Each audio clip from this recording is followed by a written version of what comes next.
भाई बहनों और देश के भविष्य के कर्णधारों, आपको हिंदुस्तान की 75वीं आज़ादी की 75वीं वर्षगांठ की हार्दिक शुभकामनाएं।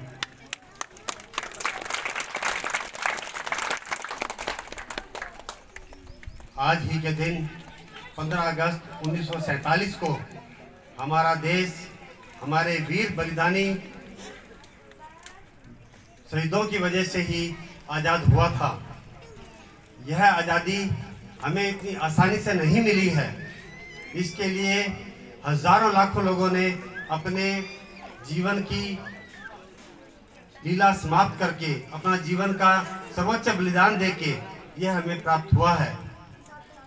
एक बात मैं और स्पष्ट कर देना चाहता हूं कि बहुत से लोग कहते हैं कि हमें 15 अगस्त 1947 को आज़ादी मिली नहीं, हमने प्राप्त की है अपने बलिदान से, अपने शौर्य से।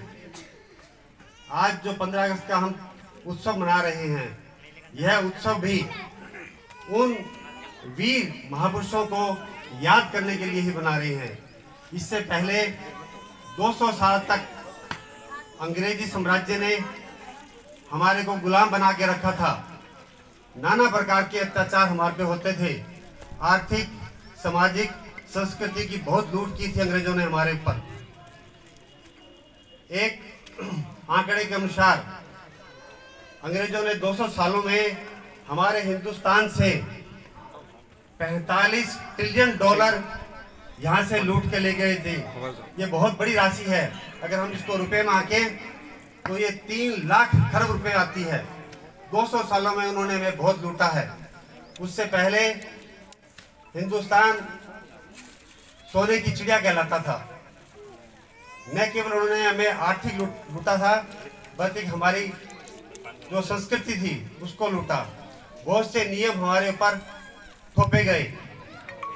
उन्हीं नियमों की विरोध में समय समय पर बहुत से जो समय के हमारे वीर थे उन्होंने आंदोलन किए, परंतु अंग्रेजों की बर्बरता ने उन्हें बार बार कुचलते रहे। इसका एक छोटा सा उदाहरण हम सब लोगों को याद होगा, अमृतसर का जलियांवाला के कांड, जिसमें निर्दोष 10,000 हिंदुस्तानी नागरिक सभा कर रहे थे और जनरल डायर ने उन पर गोलियां बरसाई थी और 1500 से अधिक लोग एक ही दिन में बलिदान हो गए थे। आज़ादी के लिए ऐसी करीबन 40 घटनाएं घटी हैं। ये एक घटना अपने को याद है क्योंकि अपने पास में है। 40 घटनाएं घटी हैं इस तरह की, और हजारों लोगों ने अंडमान निकोबार के काला पानी के अंदर, नाम सुना होगा आप सबने, काला पानी के कारागार के अंदर यातनाएं सही हैं। उन यातनाओं को सहकर, बलिदान देकर ये आज देश आज़ाद हुआ है अपना। इतना आसानी से आज़ादी नहीं मिली है अपने को। इस आज़ादी के बहुत से कर्णधार हैं। इसमें एक प्रमुख नाम सुभाष चंद्र बोस का है। 21 अक्टूबर 1943 को ही हमारे देश को उन्होंने आज़ाद घोषित कर दिया था। सिंगापुर के अंदर उन्होंने आज़ाद हिंद फौज का गठन किया था। उस फौज के अंदर 84,000 हिंदुस्तानी सैनिक थे। कितने थे? 84,000। और उसमें से जब अंग्रेजों के साथ में आज़ादी के लिए युद्ध हुआ, 36,000 से ज़्यादा लोग हमारे वीर शहीद हुए थे।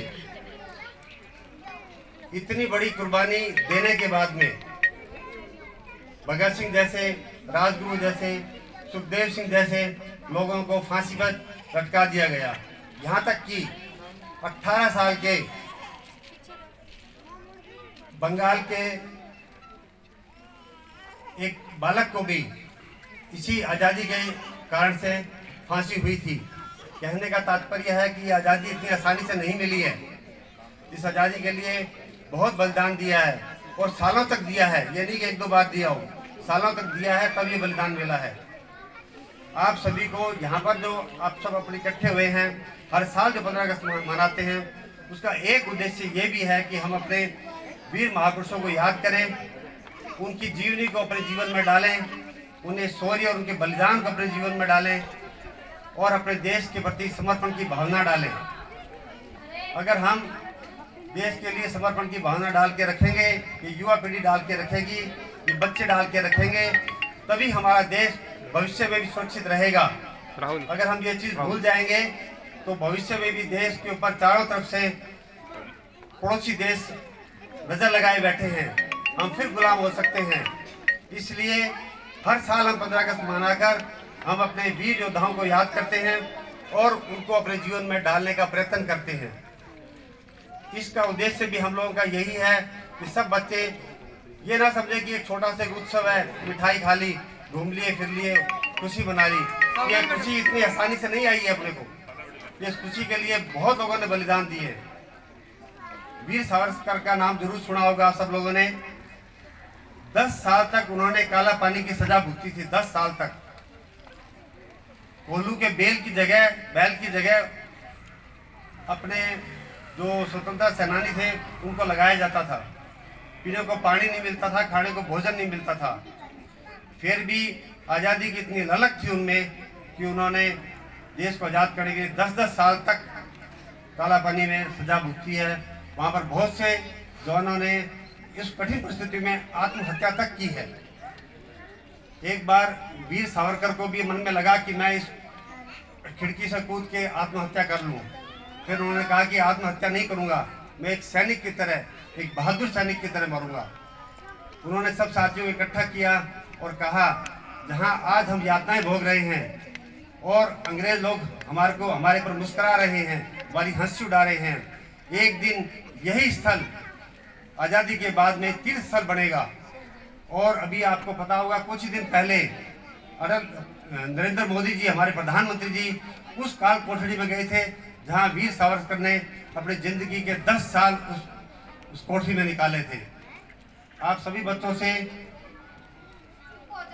यह उम्मीद करता हूं कि इन महापुरुषों की जीवनी को पढ़ें और अपने जीवन में इनको डालें। इसी शब्दों के साथ सभी का धन्यवाद।